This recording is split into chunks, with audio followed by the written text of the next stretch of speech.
தமிழக அரசின் கோரிக்கையை ஏற்று காவிரி வழக்கை அவசர வழக்காக கருதி விசாரிக்க உச்சநீதிமன்றம் முடிவெடுத்திருக்கிறது.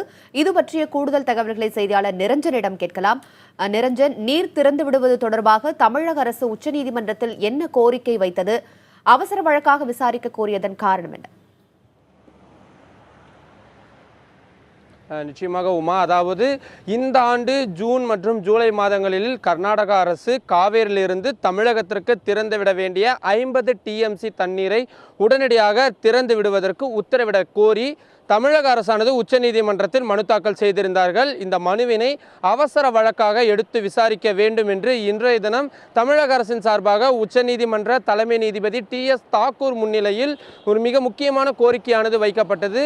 தமிழக அரசின் இந்த கோரிக்கையை ஏற்றுக்கொண்ட நீதிபதிகள் வருகின்ற வெள்ளிக்கிழமை இந்த வழக்கானது விசாரணைக்கு எடுத்துக்கொள்ளப்படும் என்று தற்பொழுது அறிவித்திருக்கின்றார்கள். இது தொடர்பான பின்னணியை பார்த்துமேயானால், கர்நாடக அரசு தமிழகத்திற்கு ஆண்டுதோறும் 192 TMC தண்ணீரை திறந்துவிட வேண்டும் என்பது உச்சநீதிமன்றத்தால் அமைக்கப்பட்ட காவிரி நடுவர் மன்ற இறுதி தீர்ப்பாக இருந்து வருகின்றது.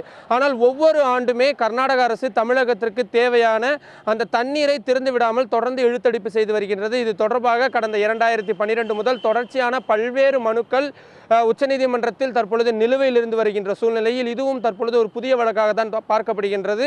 ஆனால் இந்த முறை கர்நாடக அரசு இந்த தண்ணீர் திறந்து விடுவதற்கு கடுமையான எதிர்ப்பு தெரிவிக்கும் என்று எதிர்பார்க்கப்படுகின்றது. ஏனென்றால் கர்நாடக முதல்வர் சித்தராமையா அவர்கள் ஏற்கனவே பிரதமருக்கு கடிதம் எழுதியிருக்கின்றார். அது மட்டும் இல்லாமல் நேற்றைய தினம் விவசாய சங்க பிரதிநிதிகளிடம் மிக திட்டவட்டமாக தெரிவித்திருக்கிறார். கர்நாடகத்திற்கு இந்த ஆண்டு குடிதண்ணீரே இல்லாத ஒரு சூழ்நிலை ஏற்பட்டிருப்பதன் காரணமாக தமிழகத்திற்கு விவசாயத்திற்கு தண்ணீர் என்பது முடியாத காரியம் என்று கூறியிருக்கின்றார். எனவே வருகின்ற வெள்ளிக்கிழமை தான் இந்த வழக்கில் என்னென்ன மாதிரியான உத்தரவுகள் பிறப்பிக்கப்படும், தமிழக அரசு மற்றும் கர்நாடக அரசு இதற்காக கூறுகின்ற காரணங்கள் என்னென்னவாக இருக்கும் என்பது தொடர்பான பல்வேறு விவரங்கள் வருமா.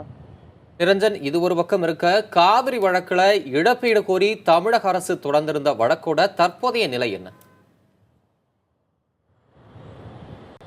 நிச்சயமாக தம்பி தமிழரசன், நான் ஏற்கனவே குறிப்பிட்டதை போலத்தான் இந்த காவிரி நீர் விவகாரமானது அதாவது தமிழக அரசு மற்றும் கர்நாடக அரசு இரண்டுமே தற்பொழுது உச்சநீதிமன்றத்தில் ஒரு உச்சகட்ட மோதலாகத்தான் தற்பொழுது பார்க்கப்பட்டு வருகின்றது. தொடர்ந்து 13, 14, 15 தற்பொழுது 2016 வரை ஒவ்வொரு ஆண்டுமே நிலுவையில் இருக்கக்கூடிய அந்த தண்ணீரை பெறுவதற்காக உச்சநீதிமன்றத்தில் தொடர்ந்து தமிழக அரசு மனு தாக்கல் செய்து வருகின்றது. அதற்கு சரிசமமாக கர்நாடக அரசும் பல்வேறு பதில்களை கூறி வருகின்றார்கள்.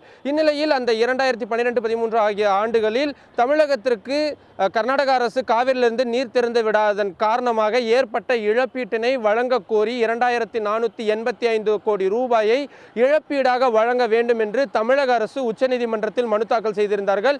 இந்த மனுவானது உச்சநீதிமன்ற நீதிபதி கோபால் கவுடா தலைமையிலான அமர்வு முன்பு தொடர்ந்து விசாரிக்கப்பட்டு வருகின்றது. ஏற்கனவே 2 அரசுகளும் என்னென்ன காரணத்திற்காக தண்ணீர் திறந்து விடவில்லை என்று கர்நாடகமும், இந்த தண்ணீர் திறந்து விடாததால் என்னென்ன மாதிரியான சேதாரங்கள் ஏற்பட்டு விட்டது என்பது தொடர்பான விவரங்களையும் தமிழக அரசு தனித்தனியாக தாக்கல் செய்திருக்கின்றார்கள். இந்நிலையில் இந்த வழக்கு சம்பந்தப்பட்ட ஆதாரங்கள், அதாவது சாட்சியங்களின் ஆதாரங்களின் ஒரு அறிக்கையாக தாக்கல் செய்ய 2 வார காலம் 2 அரசுக்குமே தற்பொழுது அனுமதி வழங்கப்பட்டிருக்கின்றது. அதாவது நேரில் சம்பந்தப்பட்ட விவசாயிகள், அதிகாரிகள் உள்ளிட்ட பல்வேறு தரப்பிடமிருந்து சாட்சியங்களாக பெறப்பட்டிருக்கும் அவை அனைத்தையும் ஒன்றாக சேர்த்து உச்சநீதிமன்றத்தில் தாக்கல் செய்ய வேண்டும் என்பதுதான் தற்பொழுது ஒரு உத்தரவாக இருந்து வருகின்றது.